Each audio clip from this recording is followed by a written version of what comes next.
Auntie Mickey's house. Oh yeah, yeah. Auntie Mickey's house. Auntie's house. You're in the house. You know you're in the house. Come on in and grab a seat, grab a seat. Come on in and hit that light, hit that light. Oh, you're Aunt Mickey's house. Yeah. Auntie Mickey's house. Grab a seat, grab your feet. Let's sip some tea, sip that tea. Entertainment, news, and spirituality.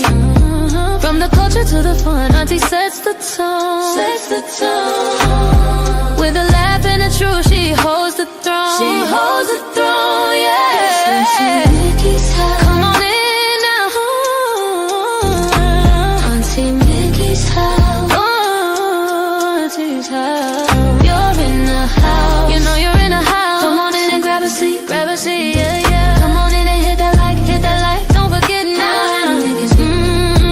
Auntie Mickey's house. She can roast with a smile, drop wisdom too. Break down the headlines, bring it straight to you. Straight to you, baby. Community strong, conversation grown. Real talk, baby. Auntie Mickey's house. Make yourself at home, yeah. Come together, every voice is heard. Every voice. Respect the vibe, let's share the word. Oh, yeah. From the jokes to the prayers, she keeps it real. Keeps it real. Auntie Mickey's house, that's the deal. That's the deal, baby. Auntie Mickey's house. Auntie's house. Oh yeah. Auntie Mickey's house. Auntie's house. On in the house. You know you're in the house. Come on in and grab a seat, grab a seat. Come on in and hit the light, hit the light, hit the light. You're at Auntie Mickey's, yeah, yeah. Auntie Mickey's house. Auntie Mickey's, Auntie Mickey's house.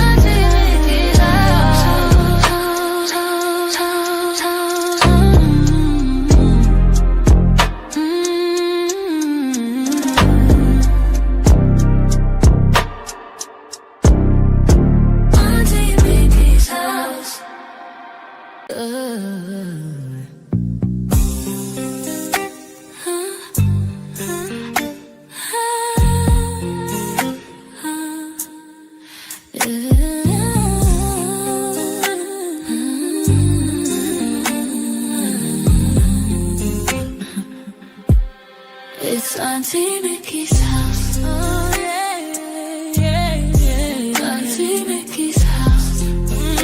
Auntie's house. You're in her house. You know you're in her house. Come on in and grab a seat, grab a seat. Come on in and hit that light, hit that light. Oh, you're at Auntie Mickey's. Yeah, yeah, yeah, yeah, yeah. Auntie's house. Auntie's house. Auntie's house. Grab a seat, drop your feet, let's sip some tea. Sip that tea. Entertainment, news, and spirituality. From the culture to the fun, Auntie sets the tone. With a laugh and a truth, she holds the throne. She holds the throne, yeah. Auntie's house. Oh, Auntie's house. You know you're in her house. Come on in and grab a seat, yeah. Come on in and hit that light. Don't forget Auntie Mickey's. Auntie Mickey's house. Auntie Mickey's house. Oh yeah, yeah. She can roast with a smile, drop wisdom too. Break down the headlines, bring it straight to you. Straight to you, baby. Community strong, conversation grown. Don't talk, baby. Auntie Mickey's house. Make yourself at home, yeah. Come together, every voice is heard. Every voice. Respect the vibe, let's share the word. Oh yeah. From the jokes to the prayers, she keeps it real. Keeps it real, keeps it real. That's the deal. That's the deal, baby. Yeah, yeah. Auntie Mickey's house. Auntie's house. Oh yeah. Auntie Mickey's house. You know you're in a house. Come on in and grab a seat. Grab a seat. Come on hit the light on your way to Auntie Mickey's. Yeah.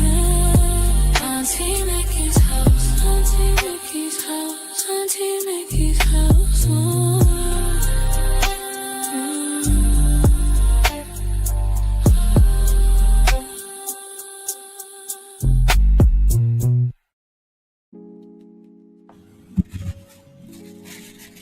Hey everybody, how are you? Hello beautiful people. Yeah, I'm a little early today and I'm blind. I'm trying to clean my glasses, so bear with me for just a second. I cannot see. I can't see the screen to save my neck. Lord have mercy. Oh wait. Let me see. I gotta see who I'm talking to. All right. How is everyone doing this evening or afternoon? I'm sorry. I keep thinking it's early or later. Oh, hello. Hi, Judy Coles. I see you, sweetheart. I see DeLove Bud. Hey, DeLove Bud. Barbara Weaver's in the house. There's Catherine. Hello, Catherine. How's it going? Let's see who else we got up in here. Satin. Hello, Satin. I got your message. I hope you like it. Oh goodness. Let's see. Catherine, the love bug, Barbara. Oh, baby's at the very top of the list. Hello, honey. Hello, honey bunny. Hello, Aquarius mama. How's it going? Lady of Elegance Candles, how are you, sweetheart? I'm just as blind as you, Barbara. I don't know. I think we might be running neck and neck though, because man, I take these glasses off, and there was a time where I was able to just see everything.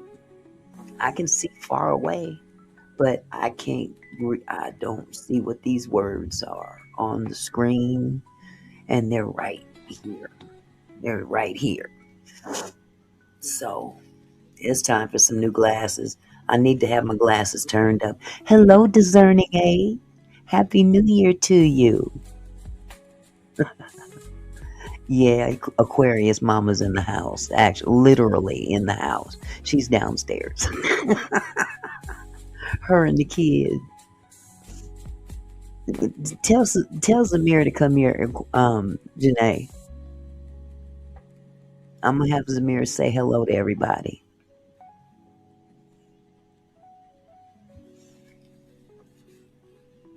Oh no, I'm so sorry to hear that, Lady of Elegance. Everyone, please keep me in prayer. I took a bad fall cleaning out the refrigerator. Bless your heart. I am so sorry. Come here. Come here, say hi. Oh, and there goes Mike. Thank you. Say hello, everybody. Hello, everybody. You speak it to the mic. Hey. Hey. Hello. Hello. Okay. Now go back down there to mama. Say bye-bye. Bye-bye. And my arm. You got my arm. Thank you. Yes, he is. He is heavy. Bye, Blue Lips. He's a mess, y'all. He is. Ooh, Jesus.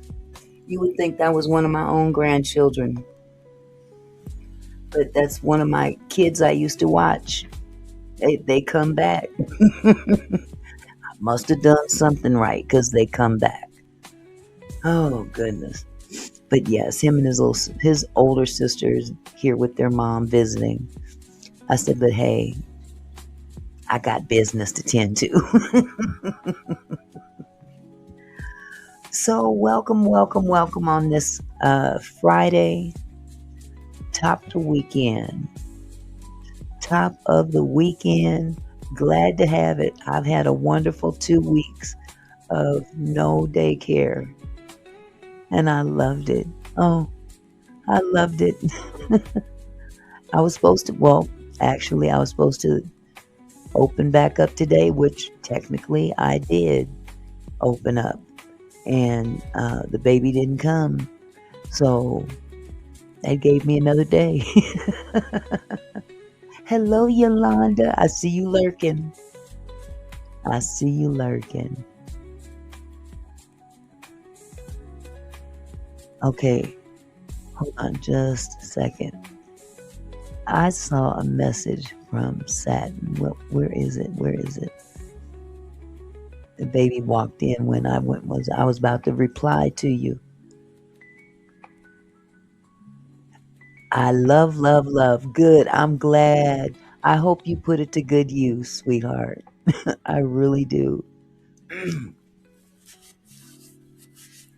Oh, goodness gracious. Well, again, welcome this afternoon. I was able to get my hands on the new Tyler Perry lawsuit. Yeah. And I've read briefly through it, and I'm still calling bull crap.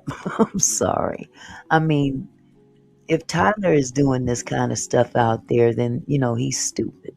He's plain old stupid. But if you read between the lines, and maybe I'm wrong for saying this, if you read between the lines and you're in that type of position where someone is putting their hands on you, would you go back ever? Job? I mean, who? Job? So?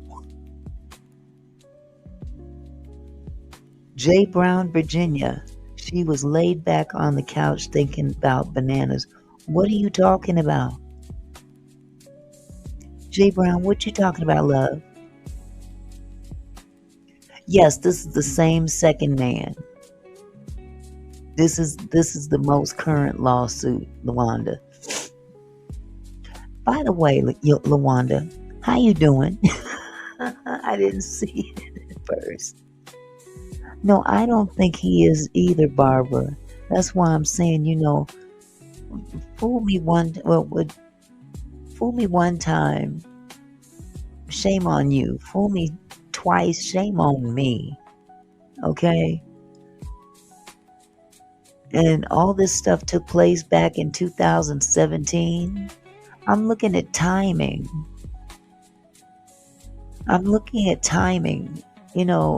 What did you decide to come out because that other white boy came out asking for 260 million? Is that why you came out?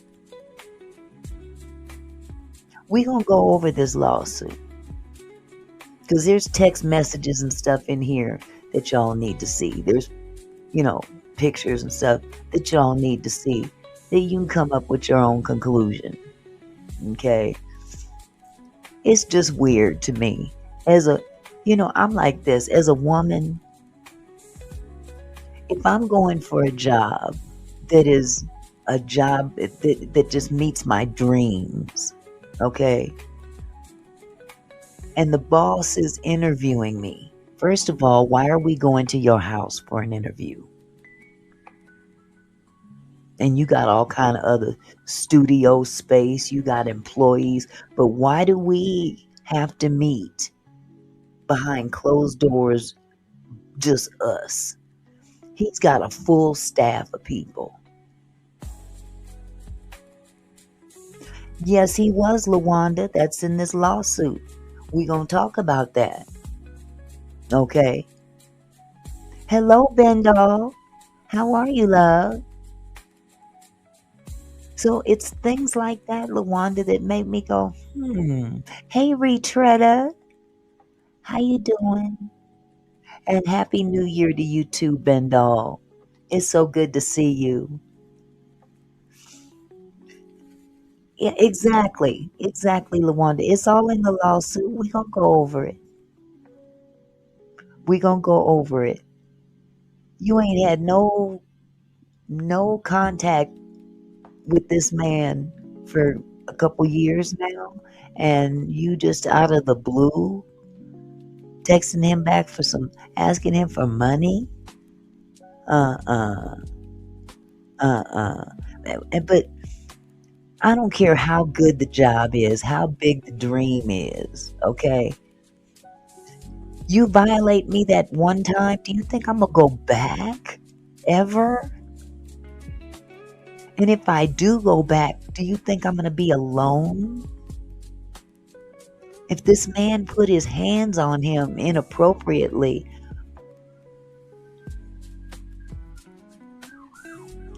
hello, prophetic proverbs. Happy New Year, sweetheart.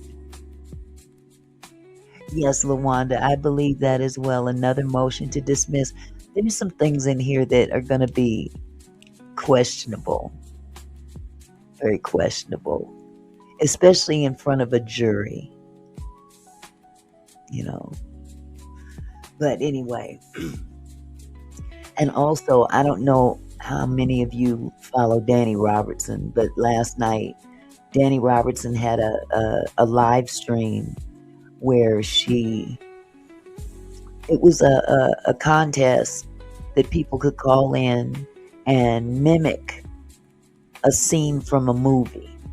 And she had like 10 different movie scenes, and you had to read the script off of the screen.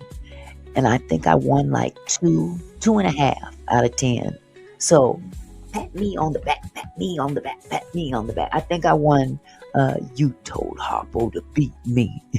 I got that one. And I can't remember the other two. I tied with the other guy. So we split $10. And then I can't remember the other one I won, but I won $25. So hey, we had a good time last night. It was so fun. So if you guys get a chance, go back and check out the replay. Yeah, the love bud, it was fun, wasn't it? That was a lot of fun. And yes, I see why people get nervous. I can understand why people get nervous and they don't call in.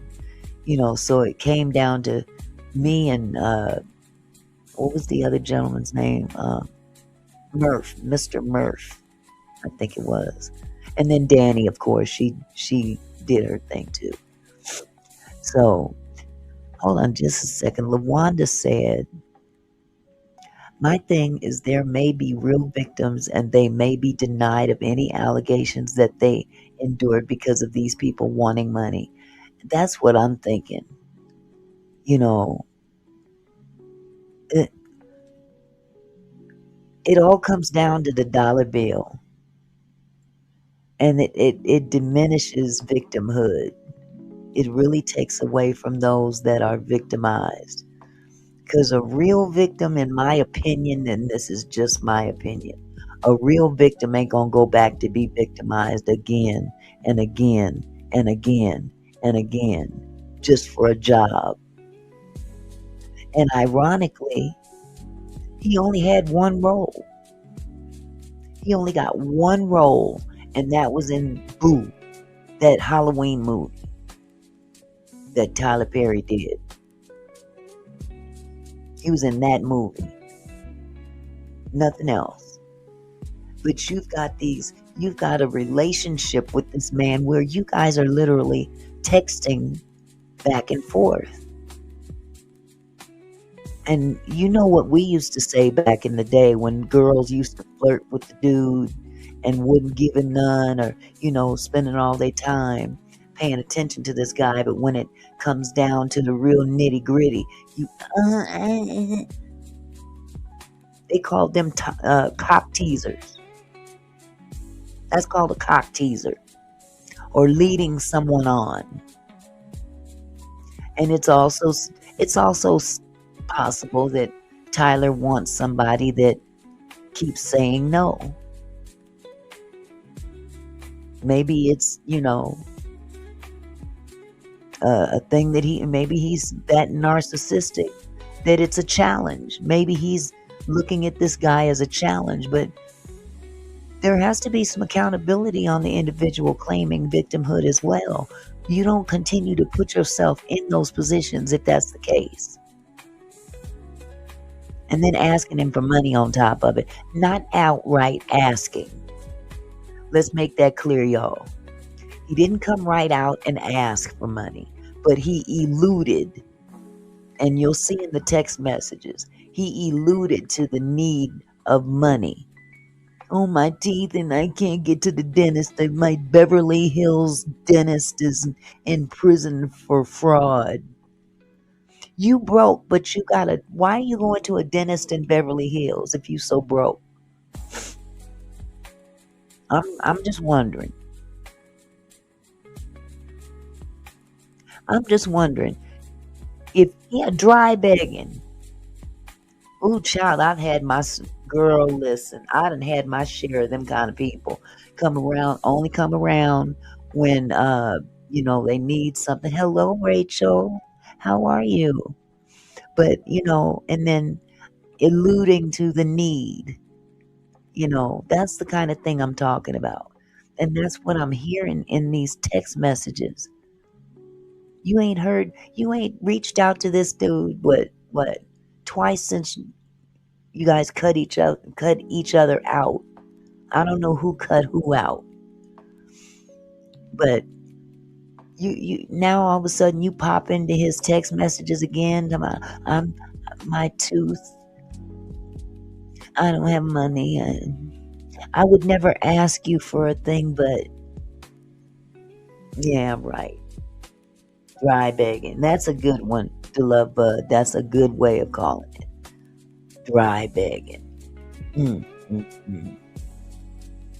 Yeah, so we're going to go over this lawsuit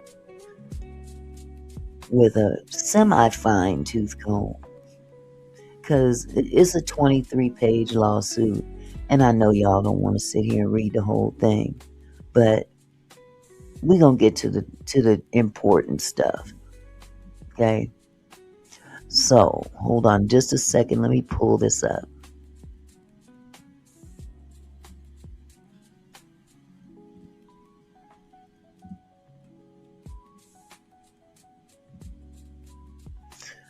Okay, let me get this comment off the screen so you can see.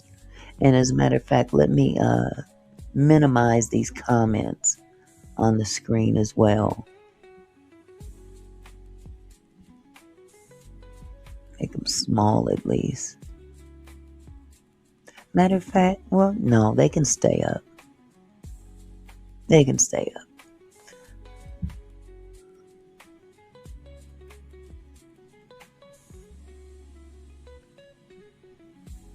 Okay, hold on just a second. Okay. So this was filed in Superior Court of California, County of Los Angeles, unlimited jurisdiction.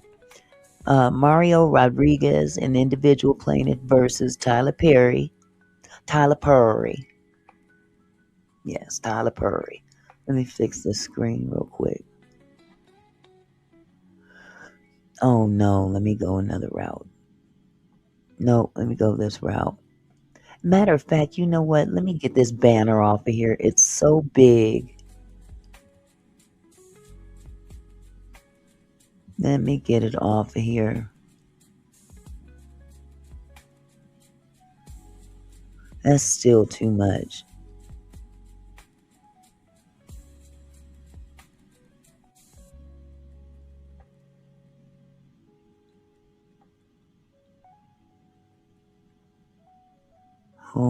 Hold-y-do.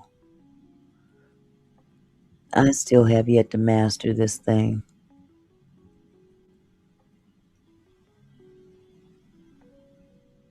Okay, well, whatever. I'll be all day trying to fix this. But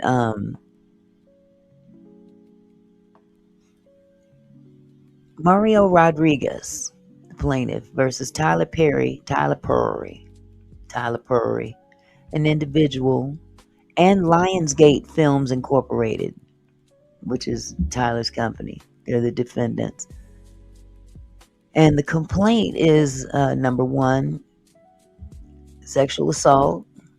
Number two, sexual battery. I have no idea what 3 and 4. Negligent retention. I have no idea what that means. So don't get me to lying. I'm just a regular old. But here we have the summary of action. Plaintiff Mario Rodriguez, plaintiff, files his complaint against defendant Tyler Perry, aka Emmett Purry. Emmett Purry Jr., Lionsgate Films Incorporated, alleging as follows. The following complaint is pled on information and belief. Number 3, defendant Tyler Perry is a producer/director who wields immense power in the movie industry. Unfortunately, Perry uses his power allows to abuse and actually assault people who hope to secure roles in his movies. Number 5, Terry's quote type. Now we know what that means. Both of them white boys look alike. I know Mario is Mexican and the other dude was a white dude, but they have a look. They have a type. And this is what is being alleged in this lawsuit. Perry's type are those who have been victims of childhood traumas in the past. Now, that may be a type in terms of victimhood, but let's also be, we got eyes we can see. Tyler Perry has a type of dude he goes after because they look so much alike. Plaintiff Mario Rodriguez was one of his victims. Parties. Number 7, plaintiff is an individual who at all relevant times was residing in the state of California. Defendant Perry is an individual who has residences in both the state of Georgia and in the state of California and has extensive business contacts in the state of California so that he has conducts substantial, continuous, and systematic business activities in California. Hello, Pixie does. Yes, he does, doesn't he? He has a type. He liked them ones. Defendant TPS Production Services, LLC, is Georgia Limited Liability Company based in Georgia that is aware of and directly benefits from Perry's sexual assaults. I'm just going to have to say it because YouTube ain't studying me. Anyway, defendant Lionsgate is Delaware Corporation, whose primary place of business is 2700 Colorado Avenue, Suite 200, Santa Monica, California, 90404. Lionsgate is the distributor of films produced by Perry. The distributor. The distributor retained or exercised control over production or working conditions. The distributor assumed responsibility for compliance or safety, contractually or in practice. The distributor had actual knowledge of unlawful conduct and the ability to intervene but failed to act. So I guess what he's saying is he knew what he was doing was wrong and didn't stop. That's the best I can come out of that one. Plaintiff is ignorant of the true names and capacities of defendants sued herein, as does 1 through 50, together with Lionsgate and Perry, collectively the defendants or defendant, inclusive, and therefore sues these. I don't know who wrote this. Sue these does. Did they go to kindergarten to get this document? Inclusive and therefore sues these does by such fictitious names under California Code of Civil Procedure. Went too far. 474. Plaintiff will amend this complaint to allege their true names and capacities when the same are ascertained. So he don't even know who the other people are that work there. Mm. You don't know nobody in HR, nobody. You just dealing with Tyler one-on-one, I guess. Must be nice. You can go to the president of the company and strike your deals without going through HR. You ain't got no friends that work there. Yeah, it is the love bud. It's like my grandson could have wrote better than this. Jesus. Plaintiff is informed and believes, and thereon alleges that each of the fictitiously named defendants is legally responsible in some manner for the occurrences herein alleged, and that the injuries of plaintiff, as herein alleged, have been proximately caused by the aforementioned defendants and each of them. Okay. On information and belief, one or more defendant is the full or partial parent or owner of a wholly or partially owned subsidiary or division of, the agent of, the alter egos of each other, and or subsidiaries or divisions of an unknown and unnamed parent or holding enterprise. Okay, that's just another way of saying, yeah, he owns all this shit. He owns all of it. So, we just making sure we cover all bases.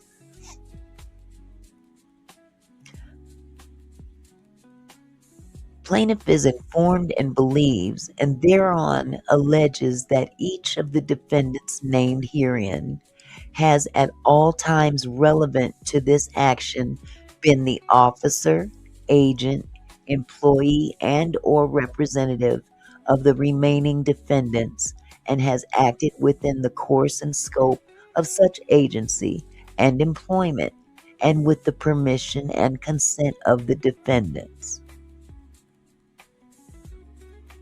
Is that another way of saying I got a bunch of employees? Shit. Okay. Plaintiff is informed and believes, and thereon alleges that each of said defendants is responsible, jointly and severally, for the events and injuries described herein and caused damages thereby to plaintiff, as alleged herein, as the operations of each defendant, together with the other ones, consist of an integrated enterprise with centralized operations, such that the parent has substantial control over the subsidiaries' employment practices and the hiring and firing of employees. So I guess in other words, what they're saying is that there are others that are carrying out Tyler's wishes with regard to employment practices, hiring and firing, things of that nature. Okay, so on information and belief, it further is alleged that the defendants were at all times relevant hereto, the alter egos of each other, such that to affirm the legal separateness of the defendants for purposes of the claims presented in this action would lead to an injustice and or inequitable result. There is a unity of interest and ownership between the company and its equitable owners, that the separate personalities of the company and its shareholders do not really exist. You know what? I'm skipping all this shit right here. Let's get to the man. Okay. Yeah, we know all this. Okay. You're just trying to explain how you covering all bases in the company. Okay. Hold on just a second.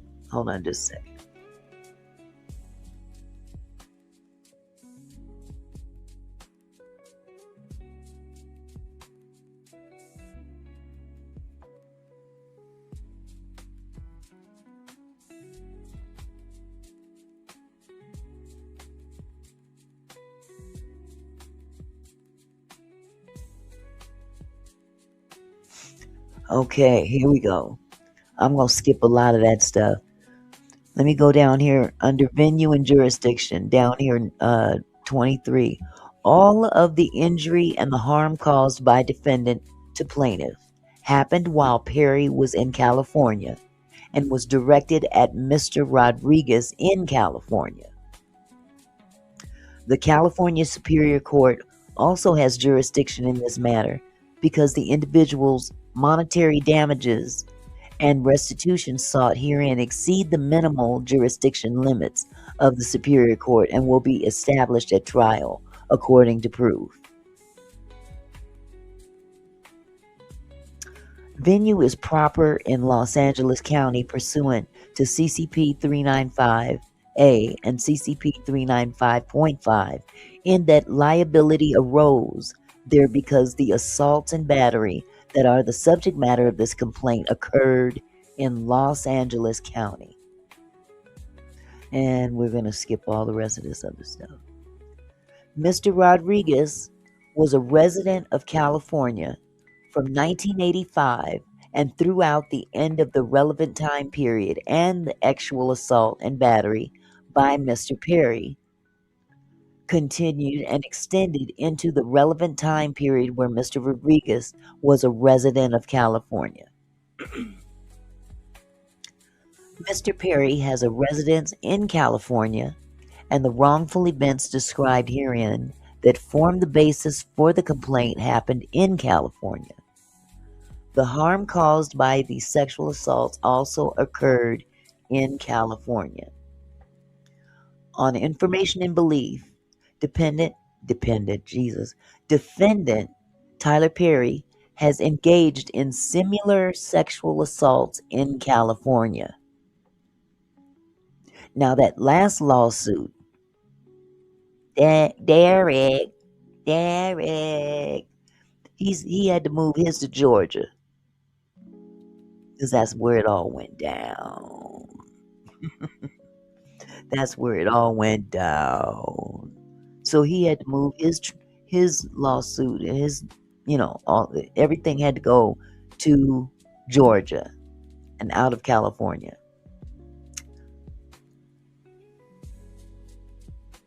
I want some, LaWanda. You guys, what kind of ice cream you got? Let me get back to business here. I done caught your message about the ice cream. Okay. On information and belief, the distributor is aware of such other similar sexual assaults by Perry and continues to provide Perry with funding to create films in reckless disregard for its duty to intervene and make sure that actors working with Perry are not assaulted. So therefore, what they're saying, ooh, chocolate fudge, I can't look at the screen no more. I am not going to watch the chat anymore. Chocolate fudge ice cream just totally took my eyes off of what I'm doing here. So basically, he's alleging that Lionsgate did not live up to their responsibility of protecting the actors from assault. But when you think about it, who is Lionsgate? Lionsgate is the perpetrator. He's the boss.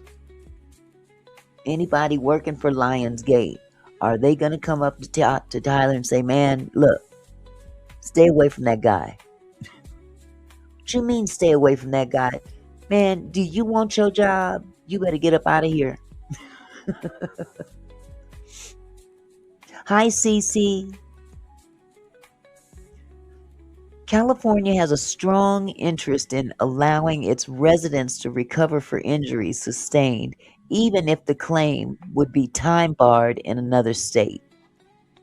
Additionally, California law provides specific revival statutes for sexual assault claims, such as Cal Codes Civic Procedure 340.16, which revise certain claims that would otherwise be time barred if the plaintiff meets the statutory criteria, including allegations of a cover-up by an entity legally responsible for the assault. The claim may proceed under California law. even if it would be barred under Georgia law. Okay, here we go. Here's the factual allegation. Now that we got all that other rigmarole out of the way. Hold on.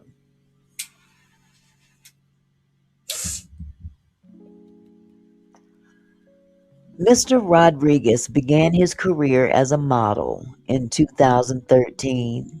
Since that time, he has grown his career significantly with 1 million current followers on his Instagram account.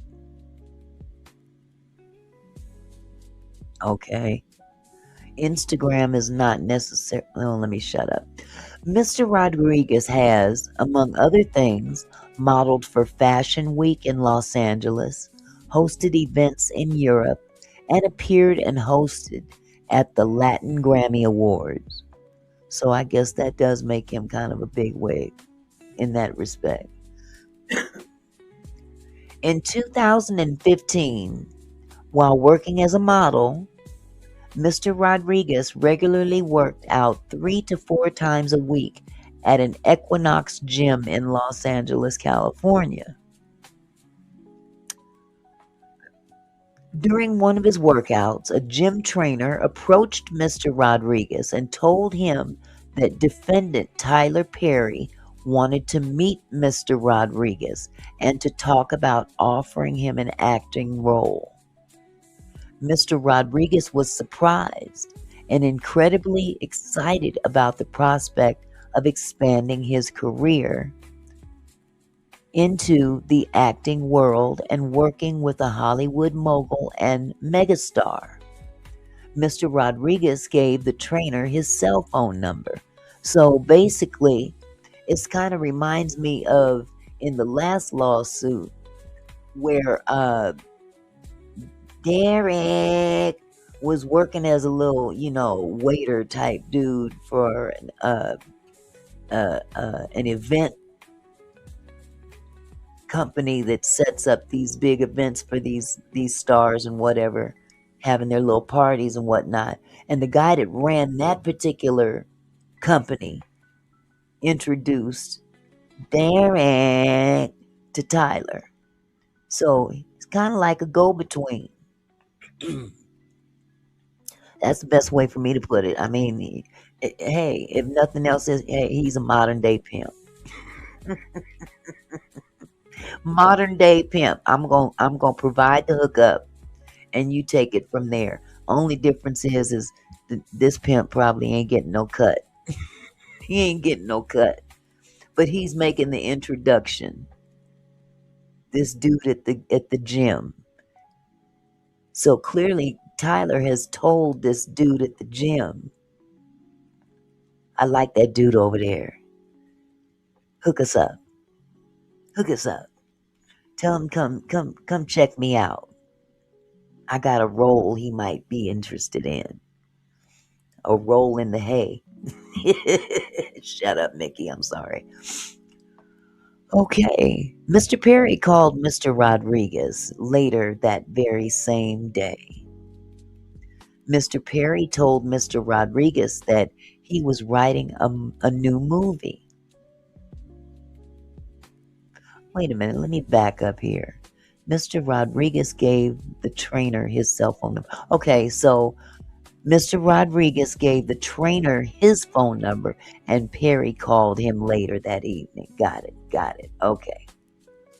Mr. Perry told Mr. Rodriguez that he was writing a new movie, which would later become Medea's Halloween, and that he thought Mr. Rodriguez would fit the role of a very good-looking college student. Imagine that. Hello, Anne. Hello, Lisa Howard. Lionsgate was the distributor of this movie. Mr. Perry also asked Mr. Rodriguez questions about his personal life, where he grew up, and his living situation, which at the time was renting a room in an apartment in the city of Hollywood.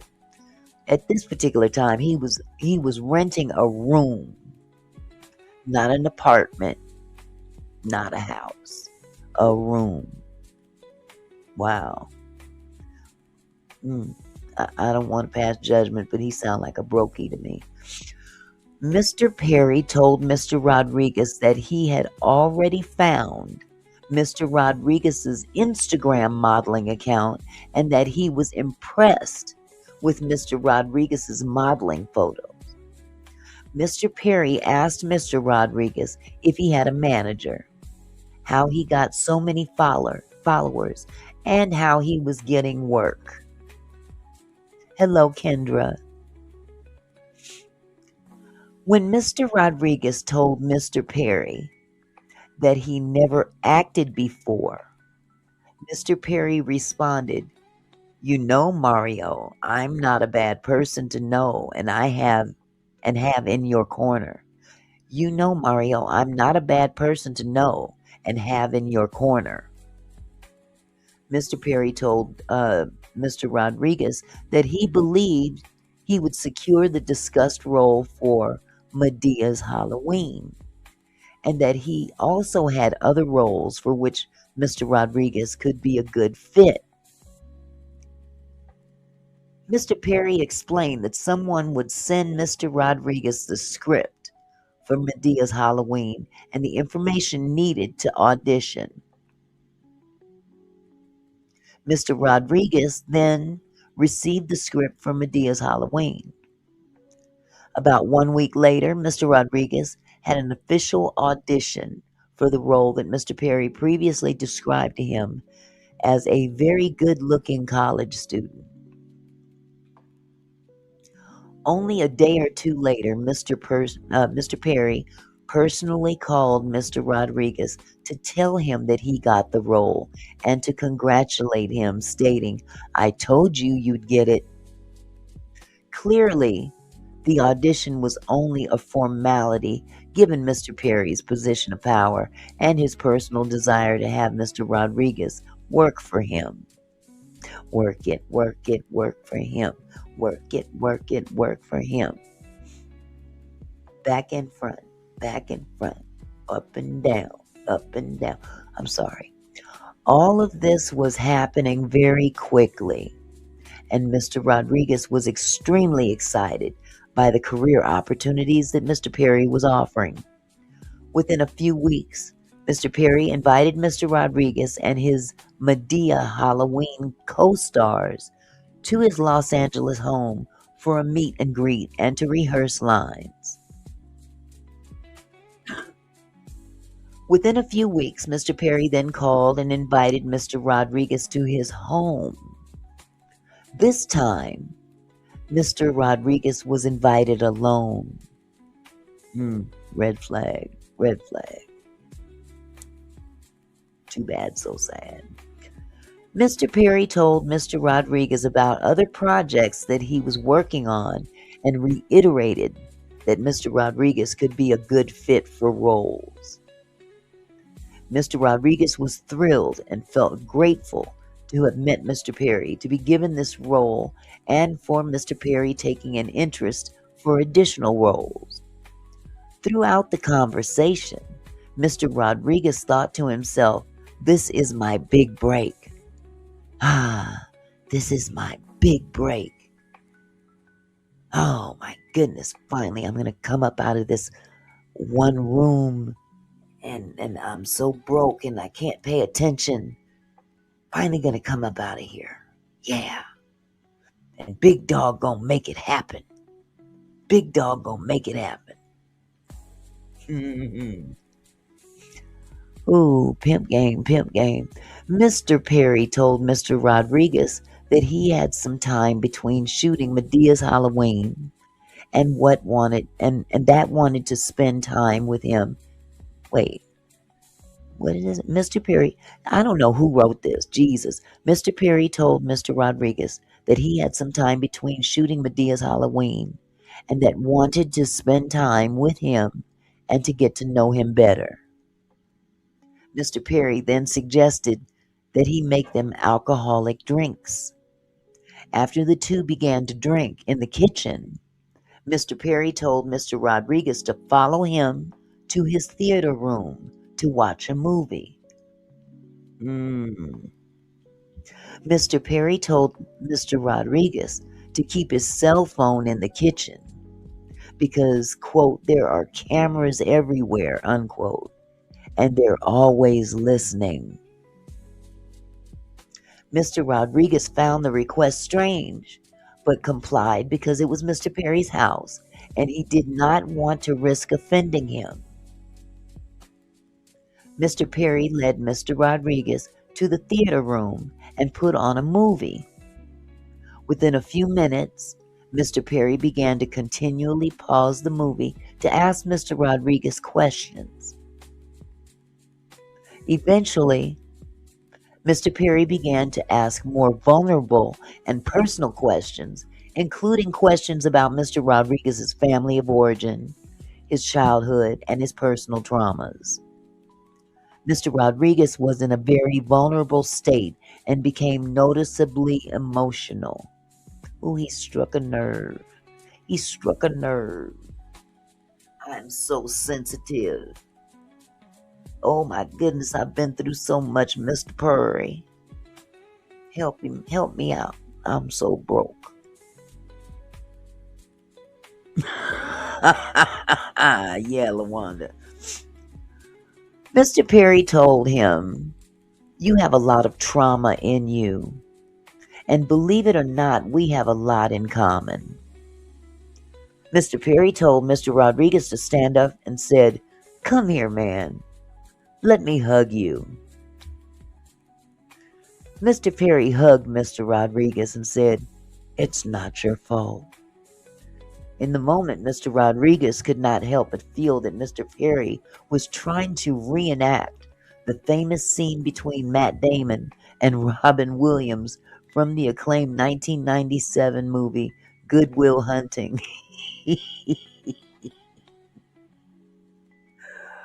Oh my God. Oh my God. Mr. Perry then grabbed Mr. Rodriguez's shoulders and repeatedly said, man, I like your shoulders. Mr. Perry then began to rub Mr. Rodriguez's shoulders and chest while repeatedly telling him, hold on, and dang, man. That's where I would have ran. Right then and there. Time to go. Right then and there. Time to go. Put a 1 in the chat if you'd have stuck around for this shit. The minute you start rubbing on my chest, and you're a whole other dude. Talking about hold on, dang man. Would you leave or excuse yourself? Oh, but it gets better. Mr. Perry then began to make sexual grunting sounds and saying, while he continued to rub his hands against Mr. Rodriguez's chest. See, that you give chest and shoulders. Shoot, you giving him way too much. Run, Forrest! Run, Forrest! Man, please. Mr. Rodriguez immediately became confused, and his body tensed up and froze. What else tensed up? What other did another part of your body tense up? And we just didn't put that in the lawsuit. Yeah, time to go. Mr. Perry repeatedly told Mr. Rodriguez to relax and that he had so much tension in his shoulders as he continued to rub them. Mr. Rodriguez tried his best to stop Mr. Perry without offending him for fear of losing out on an acting career that was being discussed only moments earlier. Here's the pimp game right here. They both in it for something. You got what I want. I got what you want. We were made for each other. Oh my goodness. Tyler wants something in Mario wants something.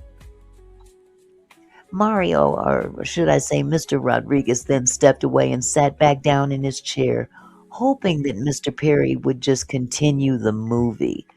Look, I'm sorry. After what was just described just right now, this guy's been rubbing all over your chest and shoulders, making sexual sounds like this. Mmm, mmm, yeah. And you go sit down, you go sit back down in a chair, hoping that Mr. Perry would just continue the movie.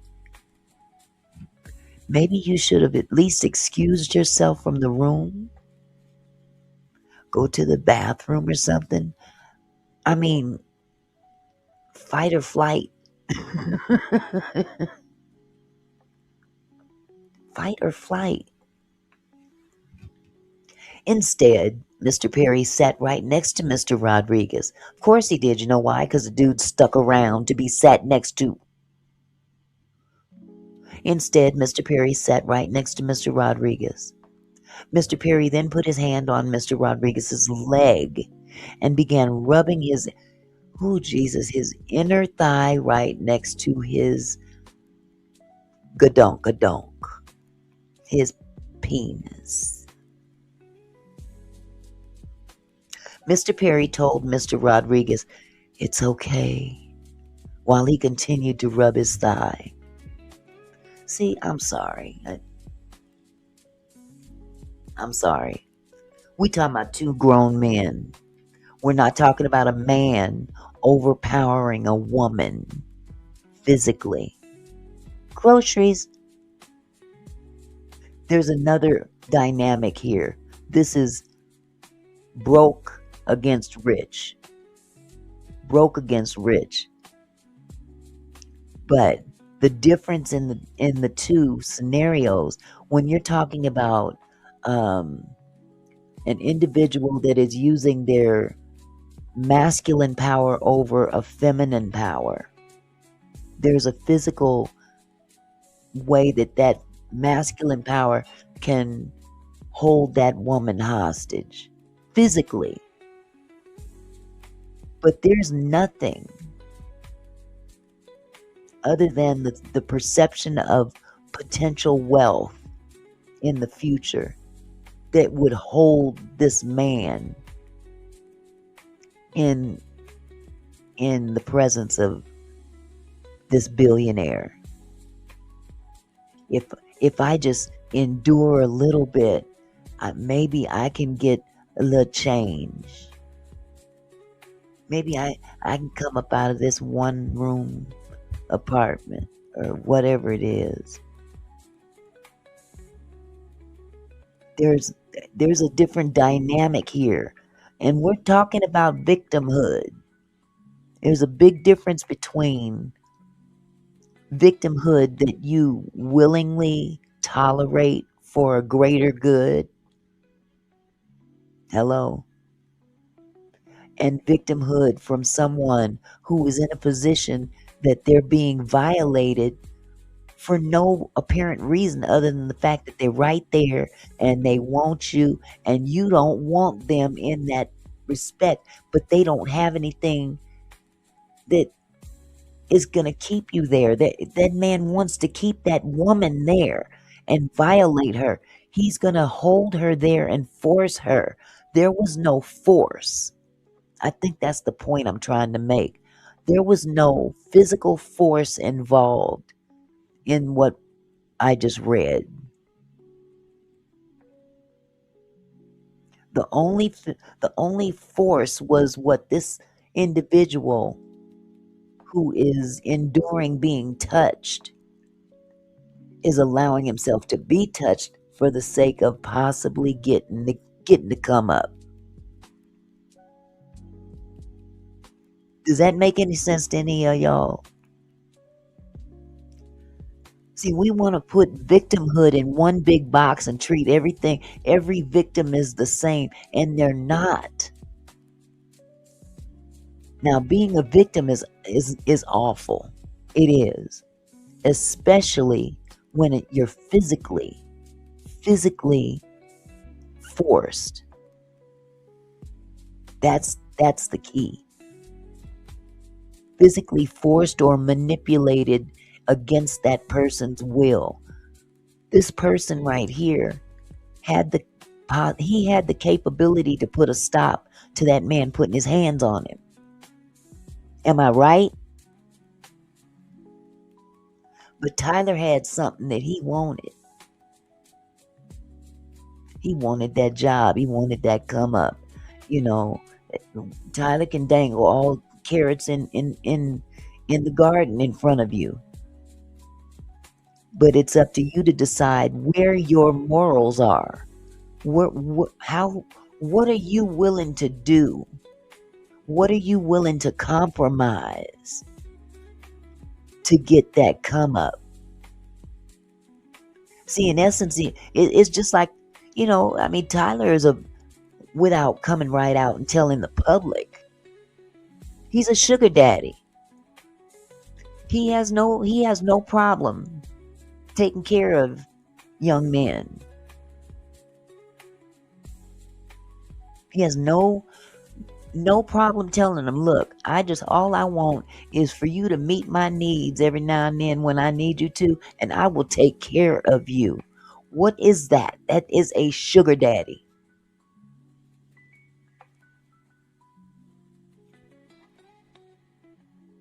Wanted the fame and fortune and the dollar. This is I'm sorry, this is plain and common sense right here. He didn't have to stick around after this man done rubbed all on his shoulders, on his back. He stuck around because in the back of his mind, there's a role out there that I could get, that this dude is willing to give me, and I'm going to use him. See, Tyler ain't the only one using somebody here. Let's be real about it.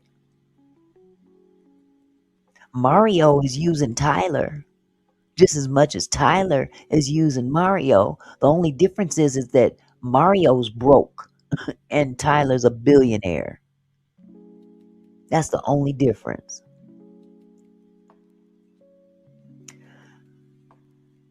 Good Lord. Mr. Perry told Mr. Rodriguez it's okay, while he continued to rub his thigh. He kept rubbing his thigh. Exactly, LaWanda. He continued to rub his thigh. In other words, he touched him and he didn't move the man's hand. He didn't jump up. He let the man rub on his leg. He let the man put his hand near his dick. Come on now. Mr. Rodriguez told Mr. Perry that he needed to use the restroom and walked out of the room. That could have been done long before he put his hands on him. You knew that this shit was going left before he touched your dick. Am I right? I'm just going to have to talk the way, most people will understand. I'm not going to sugarcoat it. But Mr. Perry persisted. And I ask you why. Why did Mr. Perry persist? You know why Mr. Perry persisted? Because dude didn't stop him from the giddy up.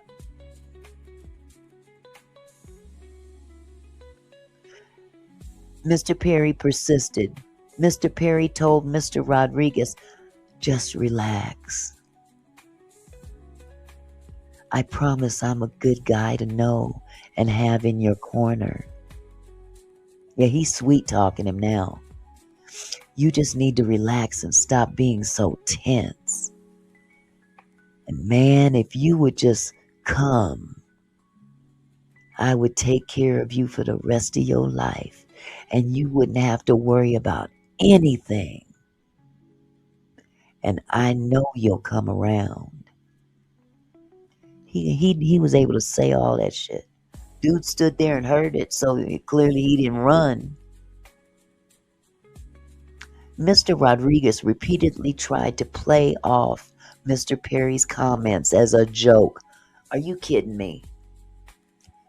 I'm going to say that again. Mr. Rodriguez repeatedly tried to play off Mr. Perry's comments as a joke, and he tried to change the subject to work. But Mr. Perry continued to make similar sexual comments. Mr. Rodriguez left and went home.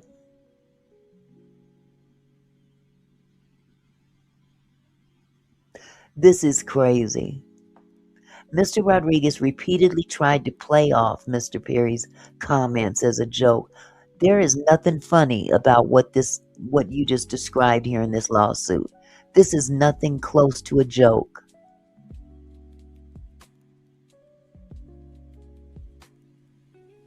You got this big six.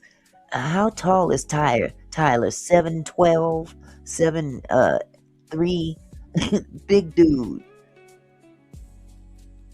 A Medea with a beard, standing over him, putting his hands on him in a sexual way. He sure did get away with a lot in this brief time that most men would have bounced up out of there. 7 or 7'2".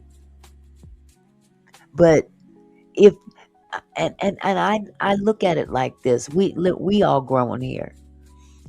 We know a lot of manly men in our lives that just don't roll like that, and will fight you. You heard me? They don't care how big a dude is, and that dude can be the victim could be 5'3", the size of Prince, and a big George Foreman dude can come up to him and try to come on to him in that manner, and that little dude will push that big dude off. He don't care how, because he don't roll that way. There's a conviction in a man's heart that don't roll that way, and will fight you if you come to them incorrect. But then you've got people like this that consider selling out, at least playing it up until they can play it no longer. That's what a cock teaser does. I'm gonna play with this person and get anything I can out of them until they just give up. Figure it out that they're not gonna get anything that they want out of me. But while they're trying, I'm gonna be getting out of them. Let's not forget Derek. Derek kept saying, I don't know. But in the meantime, he ain't turning down them gifts. That brand new Jeep that Tyler bought him, that nice plush apartment that he put him in, he didn't turn that stuff down, did he? That's called a come up. I'm going to play this dude for whatever I can out of I'm starting to see the same thing right here, just a different storyline, but the same concept.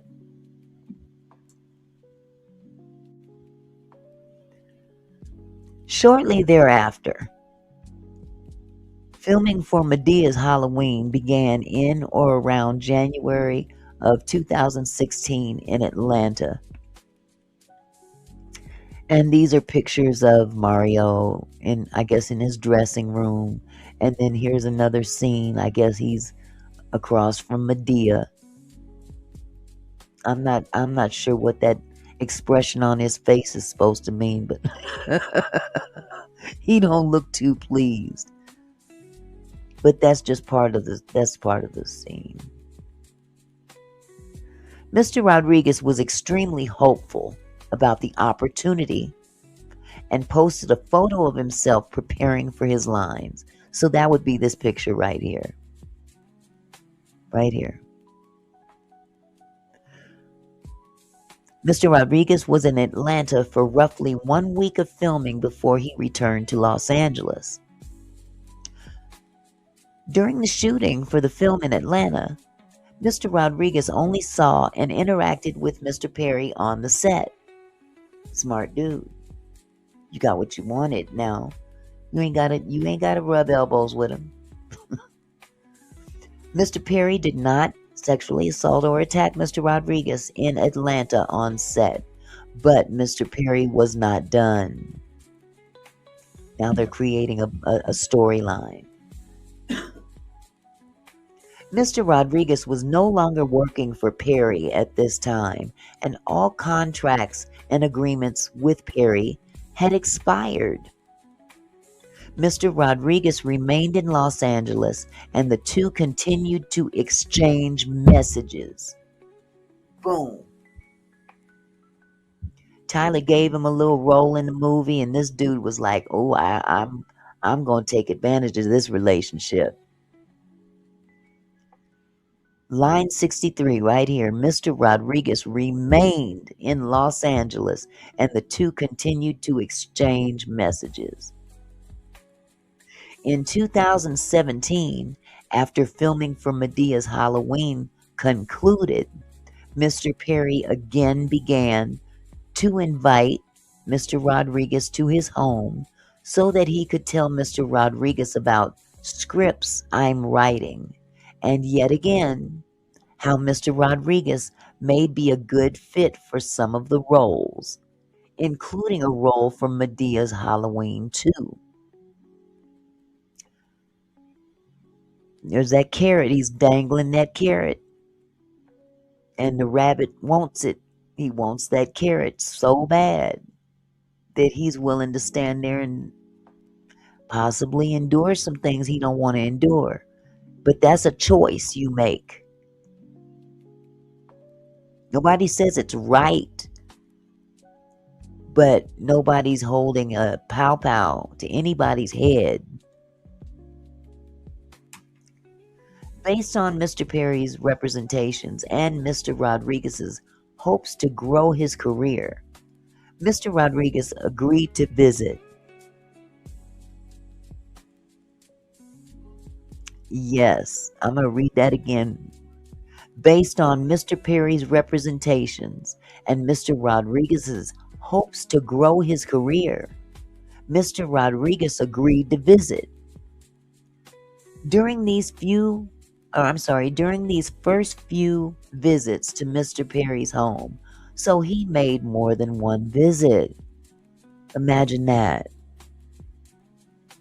He made more than one visit to Perry's home. It says right here, during these first few visits to Mr. Perry's home, the two talked about work and their personal lives. So now we getting intimate in terms of relationship. We're buddies now. We're no longer working on a level of employee-employer. Because mind you, it said that Medea's Halloween was done filming.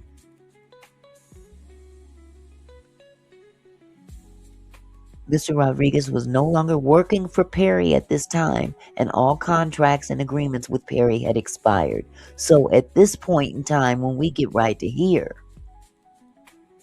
he trying to get back in the door.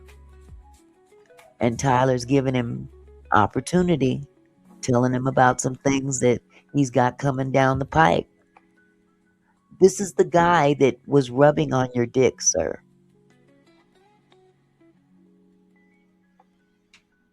I'm just saying. Mr. Rodriguez told Mr. Perry that he and his girlfriend had a baby on the way, which he thought was both exciting and scary.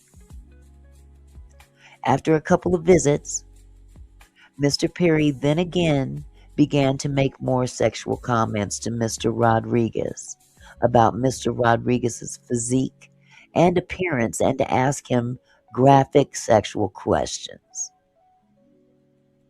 Among other things, Mr. Perry asked Mr. Rodriguez if he had ever had sex with another man. Mr. Rodriguez tried to laugh off the question as a joke and told Mr. Perry that he never had and that he did not have sexual interest in men. Mr. Perry then asked Mr. Rodriguez if he had ever fantasized or thought about being with another man.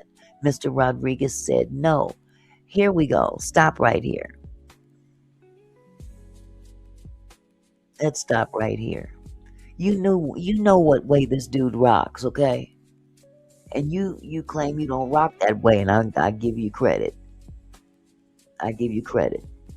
See, I look at my husband. Let me look at my husband for a second as an example. Take me out of the equation. My husband is all man.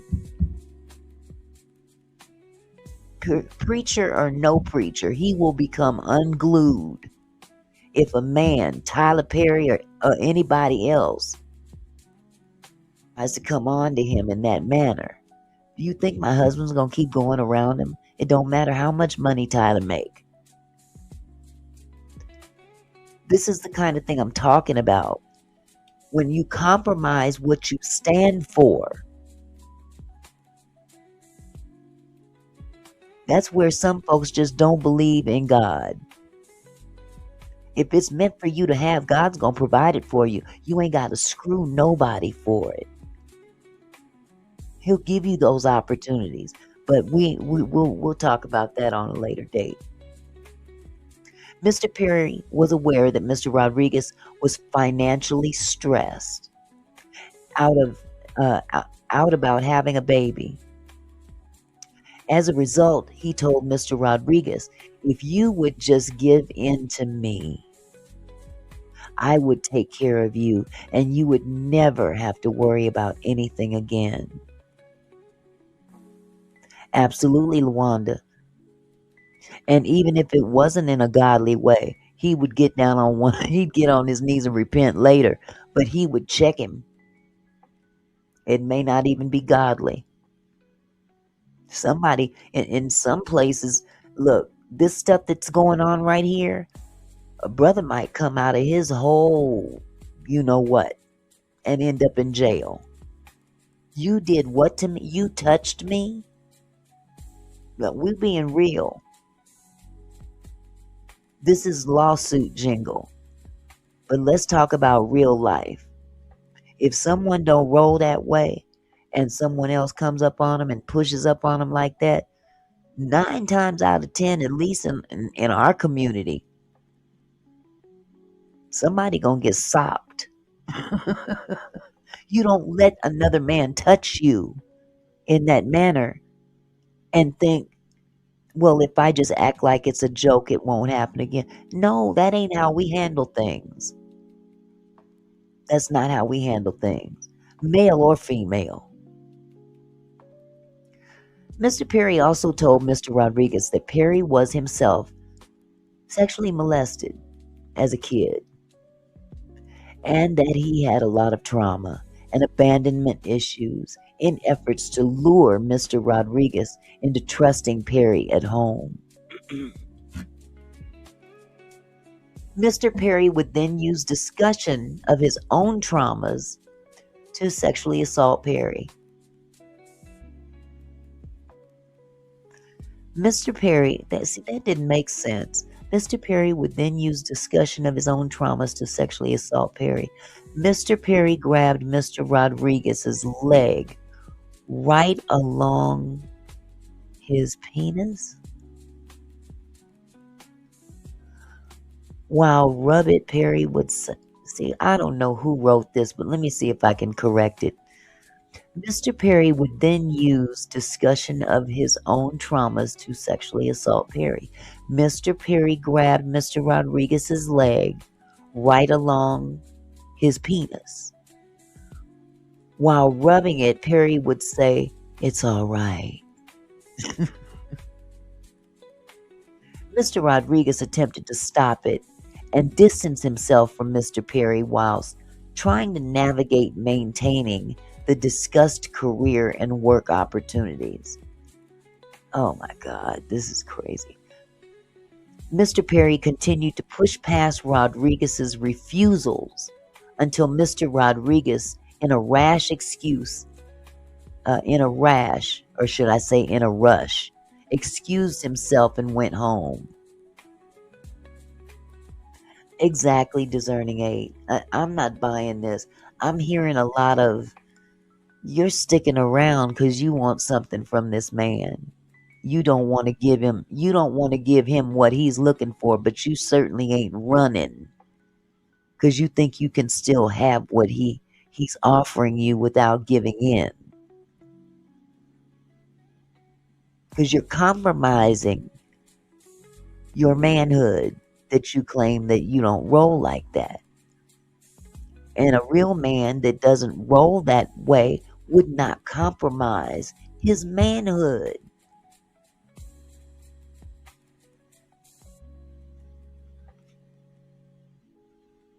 It says it's all right. Mr. Rodriguez attempted to stop it and distance himself from Mr. Perry while trying to navigate maintaining the discussed career and work opportunity. So Perry's pushing up on you, touching your dick, and you're trying to stop him, but still talking about career and work opportunities. That's right, discerning aid. That's it. Don't matter where you come from. A real man ain't gonna put up with this, godly or ungodly. Like my husband would say, I would have to pray for forgiveness later. Even Jesus tore up the temple because they was out of pocket. I mean, come on now. Mr. Perry was evoking Mr. Rodriguez's traumatic history, not as a caring friend, but to exploit an emotional vulnerability to push his sexual advances and assaults. Ultimately, Mr. Rodriguez continually rejected Mr. Perry's advances and assaults. Mr. Perry never hired him for Medea Halloween 2, despite all their conversations for new roles for Rodriguez. Oh, you didn't get the role because you didn't give in. You didn't give in to what he wanted, sir. So, because you didn't get you knew what this dude was doing. I mean, come on, man. Come on. If I went and applied for a job, let's say I go apply for a job at Boeing, and the person that's hiring takes a liking to me and is dangling this job in my face. If you give me a little something, I'll give you the job. And I storm out of there and say, "To hell with you! I don't want this job. If it's gonna take all that," and he gives it to someone else. Why would I be upset if he gave it to someone else? Even if I was the most qualified, I walked away. But by this gentleman standing there tolerating this, does that make it right for him to then go after Tyler when he doesn't get the job? Does it make it right? No, man, you didn't hire me anymore because I didn't give you none. Well, if you had established from the giddy up that you don't roll this way, exactly. If you've established with this dude that you don't roll this way, then why would he seem to think that there's a possibility he can convince you? Because I'm reading between the lines here. You keep going back. Tyler's not stupid. Tyler's a very smart man. And I'm not the greatest Tyler Perry fan by a long shot. But the man didn't become a billionaire being stupid. He knows that this guy is broke. And he knows what he can dangle in his face to get what he wants out of that man. It's that man's responsibility as a man to not fall for the okie doke. Stand on your manhood and walk away from the so-called job that you want.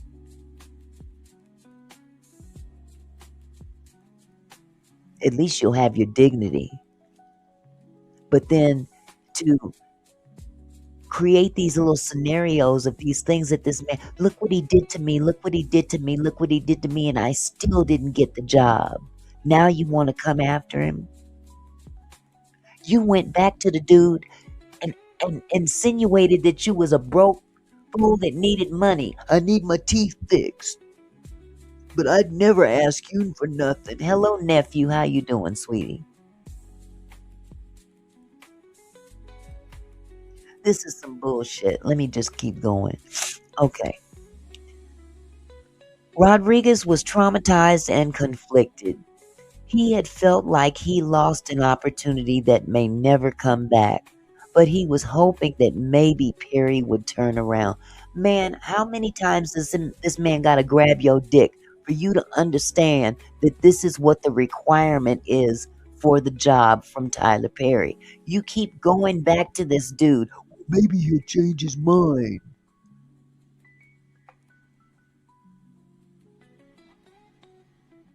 Are you kidding me?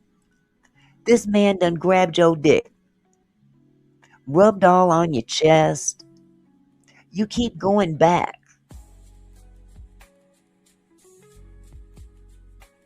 You keep going back. What are you giving him reason to believe that there's a possibility when you keep going back? That's my only question. What did you think was going to happen? If you don't give it to him, now you did get one role, and once that was completed, you were no longer employed by him, but you went back because you wanted another job with him. And you know what Tyler's about. But this time you didn't get the job because you wasn't giving up to Strictly Dickly. But you didn't run either. You let this man put his hands on you and you played it off like it was a joke. Man, save that bullshit for the stupid people. Because a real man ain't going, I don't care who it is. It could be President Trump. It could be Tyler Perry. Hell, it could be Jesus. Ain't no real man that don't roll that way gonna allow another man to touch them in that manner. And they stick around. This is a money grab. Straight up, point blank, period. He's asking for money back in August. They haven't talked in a couple years, and he, out of the blue, is asking for money from Tyler Perry. I need my teeth fixed, and my dentist in the Beverly Hills area is in jail for fraud. I would never ask you to help. I really love you, man. You really helped me. You've really taken me out of some dark places. What else did Tyler do for this man? See, I read between the lines. We're going to get to that too. Upon arriving, Mr. Perry saw actor and wrestler John Cena and introduced him to Mr. Rodriguez. Mr. Perry believed that he and Rodriguez were now together as a result of the dinner. Mr. Rodriguez started feeling uncomfortable, yet he made strenuous efforts to change his perception of the experience so that he could discuss work. There we go. You putting that opportunity in front of what's obvious. Rodriguez was hoping his feelings about Perry were wrong. Man, please, the man grabbed your dick. What are you talking about? Mr. Perry had been seated in a private room, and Mr. Perry began to discuss the Oval and told Mr. Rodriguez that he would be a good fit for possible roles, including a police officer. As was his tactic, Mr. Perry started the conversation with work opportunities and then turned it sexual. At one point in the conversation, Mr. Perry asked in a way that made his intentions clear, "So what are we? What are we doing?" Mr. Rodriguez responded, "What do you mean? We're friends." Mr. Perry became irritated with that answer and asked, "Are you going to give in?" Mr. Rodriguez played dumb to try and end the questioning, saying, "I don't know what you mean. We're just friends." See, Tyler is getting pissed off because he sees what this dude is doing. They both playing each other. Point blank period. They both running game on each other. Perry's using his money and Mario, whatever his name is, he's using his looks and the fact that Tyler goes for that type. Mr. Perry became visibly frustrated and told Mr. Rodriguez to finish his alcoholic drink and to meet him at Mr. Perry's house to discuss Rodriguez's acting career. So wait a minute, hold up. Mr. Perry became visibly frustrated and told Mr. Rodriguez to finish his alcohol and meet him at the house. Come on, meet me at the house so we can talk about your acting career. Why can't we talk right here? Why can't we talk right here? But guess what? He went, didn't he? Mr. Perry texted Mr. Rodriguez that he was going to stop on the way home and, quote, get a bottle of Real, referring to Don Julio 1942, Anejo Tequila, also known as Real 1942. Rodriguez clearly expressed his stance on having a relationship with Perry and believed Perry understood that the conversation would be just about career acting opportunities. I'm going to say that again. Rodriguez clearly expressed his stance on having a relationship with Perry and believed Perry understood that the conversation would be just about career acting opportunities. As a result, he let himself believe that he could go to Perry's house and talk about his career in acting while holding the line on potential sexual assaults if it happened again. Man, please. He knew what was coming. You're not going to sit here and insult our intelligence here, sir. He's pissed off because you're saying, we're just friends. We're just friends. Come on, let's go. Meet me at the house. They can't talk in public now. Why? He wants you to come to a safe place for him. He wants to put you in that position again so he can put his hand on you again. And you go because you want a role. You want another job. You're not even employed by him at this time. Technically, this doesn't even fall under the employee-employer relationship because all contracts, as it's stated earlier in this lawsuit, said that they were expired. His time up legally as an employee for Tyler Perry was done when they finished the filming of Medea whatever that movie was. It was stupid, by the way. Halloween. So he's no longer employed by Tyler. So it doesn't fall under the statutes of an employer-employee relationship. So what are we talking about here? What are we talking about here?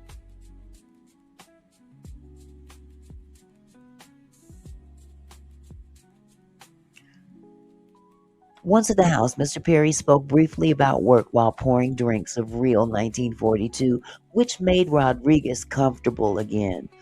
Okay, so now he's comfortable because Tyler's pouring alcohol. Before long, Mr. Perry sat up close to Mr. Rodriguez and asked Mr. Rodriguez if he liked to get blowjobs, oral sex. I'm gonna say that again. Now we know why he brought him back to the house. Before long, Mr. Perry sat up close to Mr. Rodriguez and asked Mr. Rodriguez if he liked to get blowjobs, oral sex. Mr. Rodriguez excused himself. Well, I'm sorry, I skipped a line. Mr. Perry also asked Mr. Rodriguez if he had ever given a blowjob to a man. Oh, by the way, here's the text messages right here before they went to the house. As they're en route to the house, Tyler says, "I'm going to run down and get a bottle of real. I'll be back in 20. I'm headed back. You on the way?" Mario says, "No problem. I'm on Beverly. You good?" Tyler says, "Yes. I'll wait for you at the gate. I'm going on to the house. I'll see you there." Okay. So now we know that they're both on their way to the house because they just left the restaurant because Tyler Perry is pissed. Why would Mario go to the house after that? If we can't talk right here in this restaurant, why do we need to go to your house to further the conversation? So this guy is not stupid. He knows what time it was. But he's a cock teaser. And civilly, it's not against the law to try to get some dick from somebody. It's not against the law.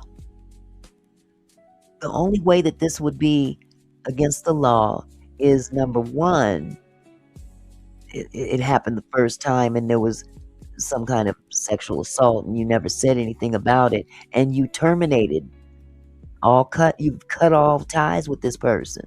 But when you keep going back and back and back, then it becomes a relationship. Shit. Playing hard to get. But these are not employee-employer. This is not an employee-employer situation in this particular instance. Right here, where they're going back to the house. He doesn't work for Tyler anymore.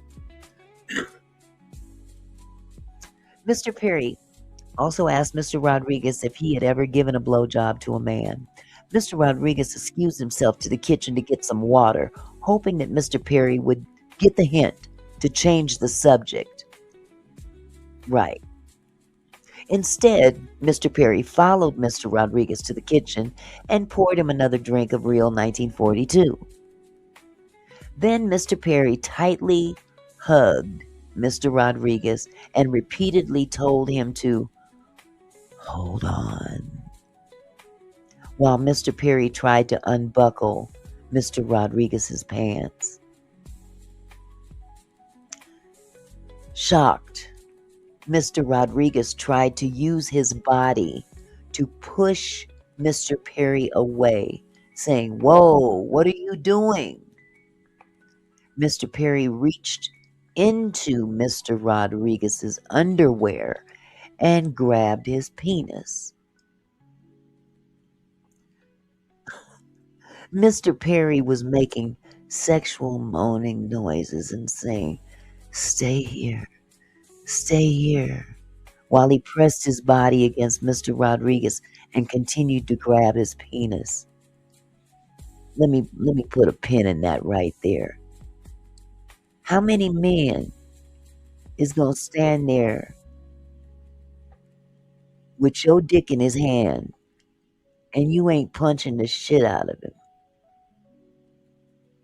What men do you know, other than men that don't mind their dick being in the hands of a man? What men do you know are not going to fight this dude off? He's got your dick in his hand. He was able to reach down into your drawers with pants on. Do you know how much effort that takes? Think about it.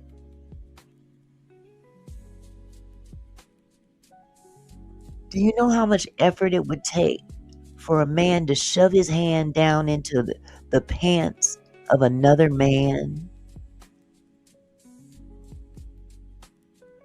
Uh-huh. That's what I think the jury would think. That's what I would think a jury would think. But who are we, Barbara? We old school. We have plain and common sense.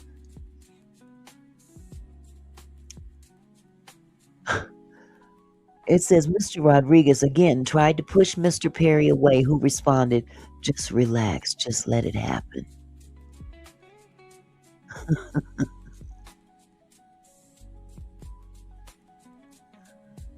Okay, Discerning 8, you said, do you all think that this happened before between the two, and that's why allegedly Tyler was so comfortable? If it looked like a duck.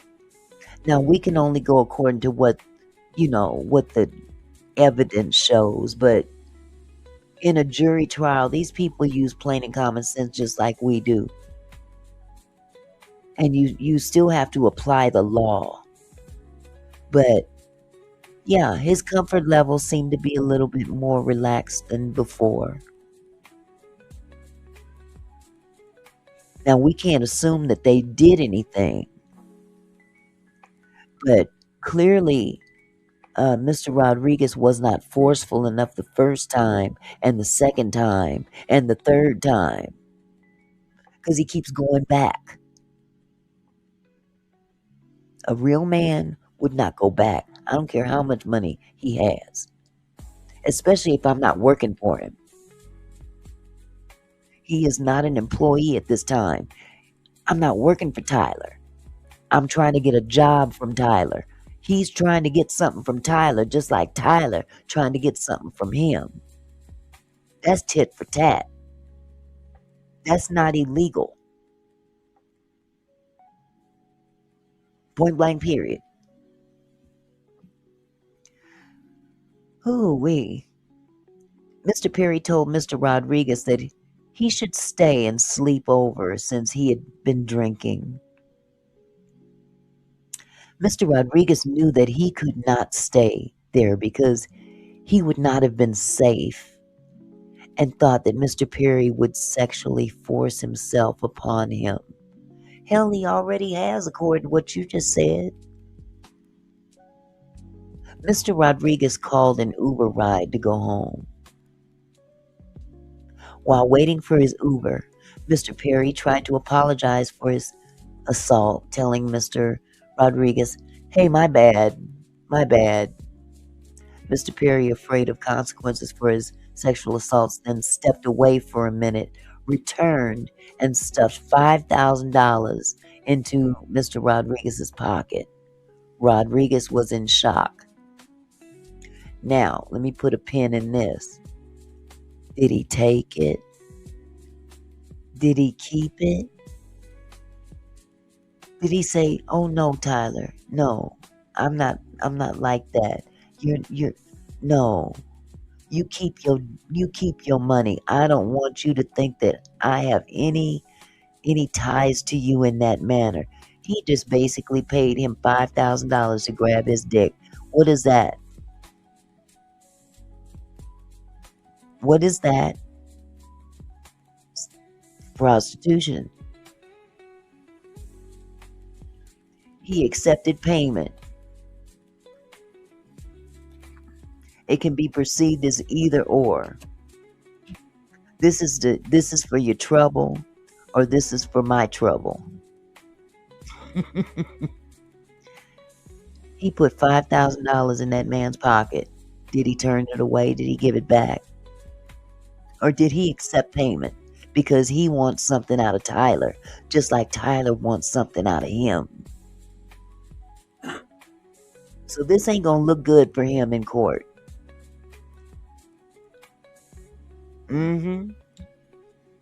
This is not gonna look good for him in court. When they see this and they know that he did not shun that money.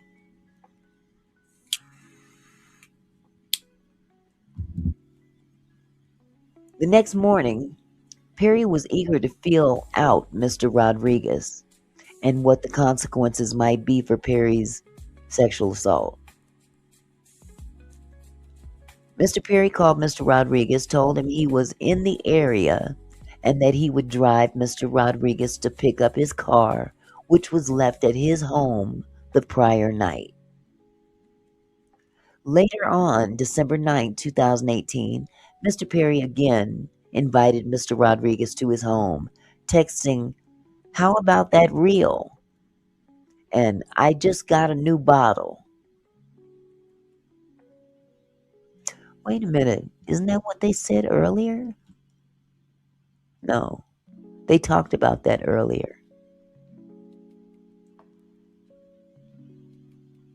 I don't know who put this suit together, but it is awful.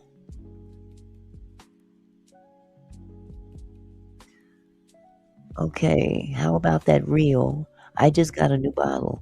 I was just gonna text you. That's so funny.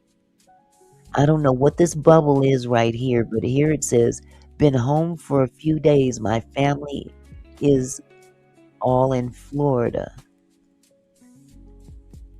Now, the lettering in black is Tyler's. The blue is Mario. So I'll go back to the top of this text. "How about the reel?" And Mario responds with a laughing emoji. Then Tyler says, "I just got a new bottle." And Mario says, "I was just going to text you. That's so funny." Huh? Then there's a bubble right here. I have no idea what this means. "Been home for a few days. My family is all in Florida." Tyler says, "Too cute. Nice. Look at the picture she has of me saved." Huh. Okay, that's funny. He says, "Look at the picture she has of me saved." What picture? Where is it? Is that what that is? That little bubble right there? Did he take the picture out? That's interesting. That's very interesting. I'm assuming that there used to be a picture right here where this cursor is. Right here. Because it's a blank bubble. And then he makes reference to a picture. "She is saved of me." But you won't see a picture right here. And then you see he laughs. He's got a laughing emoji. And he writes, "Cute." And then he says, "I'm watching the game with my brother. I'll come over after. Cool?" So he's basically telling Tyler, "I'm here with my family right now, but I'll be over later." But this is the same dude that grabbed your dick again. And Tyler says, I'm here until Wednesday. Wow. Mr. Rodriguez agreed to go over because Perry had made him believe that Perry was sorry for assaulting him. The $5,000 and reaching out back to him about the situation and making light of it was a sign of Perry's understanding of his guilt and of the mistake Perry made. You hear how this guy's gaslighting the court? This is gaslighting.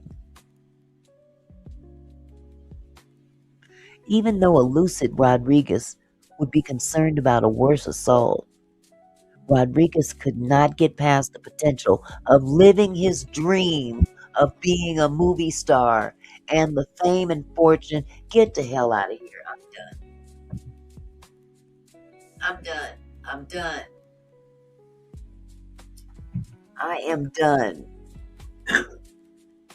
Homeboy is trying to get a movie deal, a career started using Tyler. And Tyler, in exchange, wants to fool around with the man's piggly wiggly. Tick for tat.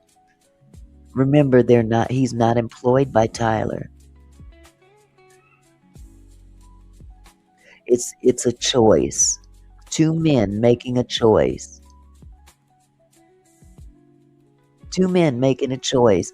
I want that dick. I want fame and fortune. He has what I want. I have what he wants. I got what you want.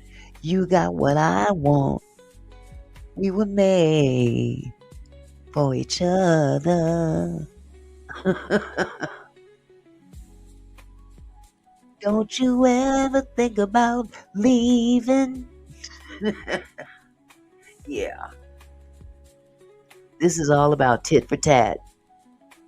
And now that you don't have access to your dream, your plan to get your dream from the man with all the money has fallen through. And now you're suing him. Wow. Hey, Chandra. How are you, sweetheart? This is so pathetic. I'm sorry. And don't get me wrong, I'm not into victim shaming at all. I'm not about victim shaming. I think it's an awful thing to shame victims, but I don't quite see a victim here. The reason I say that is because, number one, if you don't rock like that, you don't continue. It's like going back to the abuser when you don't have to. You're not being forced. You're not being coerced. It's what's in your head at this point. What drives you to continue to go around this man. He has something that you want badly. And you're willing to put yourself through some stuff to get to it. Now, maybe you're not willing to give up the dick. But hey, if I can get a little roll, and let him think that he might get it later, you're still using the man just like he's using you. So, would it be fair for Tyler to turn around and sue this dude? You came from my money. Yes, I wanted to meet you, and I have opportunities for you, but you wanted my money, and I wanted your dick. So, I guess we couldn't come to a common, agreement. So, deuces. That's basically what happened. Deuces. You ain't giving me what I want, so you can't get from me what you want.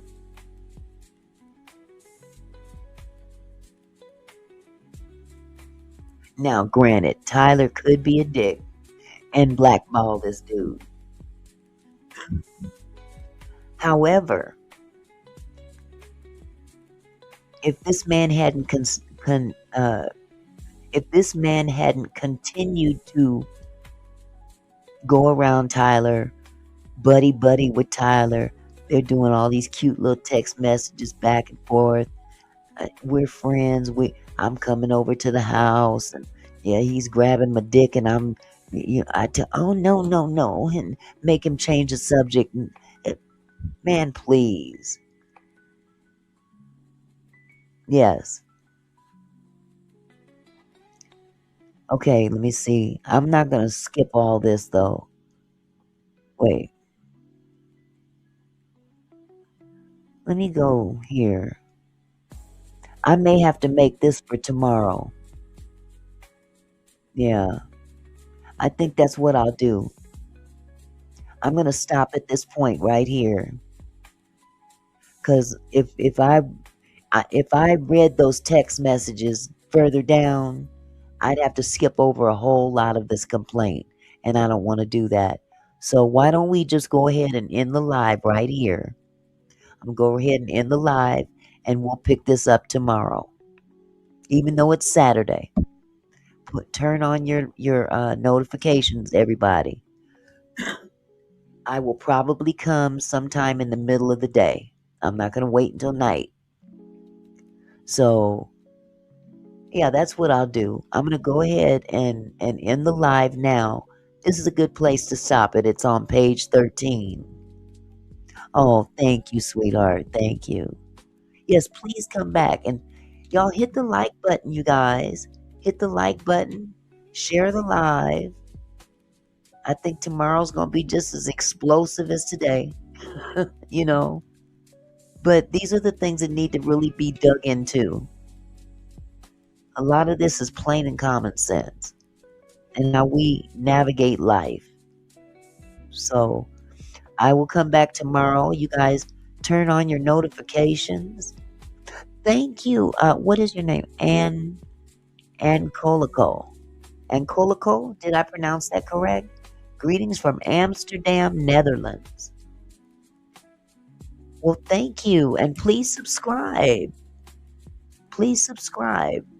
Share the live, like the video, and please subscribe. All right, you guys. Well, let's make a mental note. We're going to stop this at page 13, and we're going to proceed tomorrow. In the meantime, you guys have a wonderful evening. I love y'all. Y'all take it easy, and I will see you on tomorrow. God bless.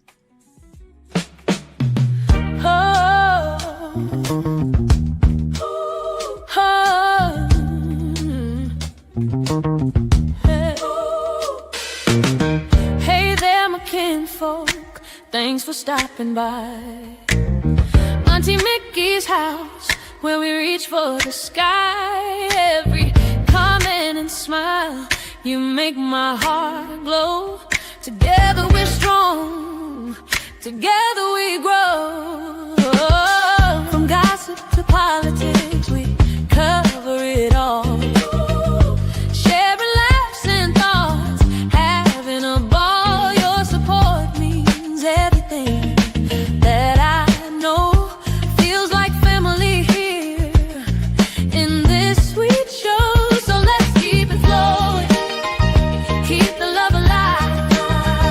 Every moment together makes me thrive. You're more than viewers, you're my kinfolk. You see, my gratitude runs deep as the sea.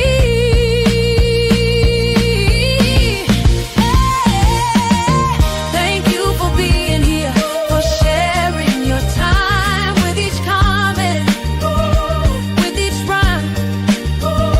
You're my kinfolk, my family, my crew. So much love to all of you. Turn up the camera, let's make it bright. Your support lifts me up, takes flight.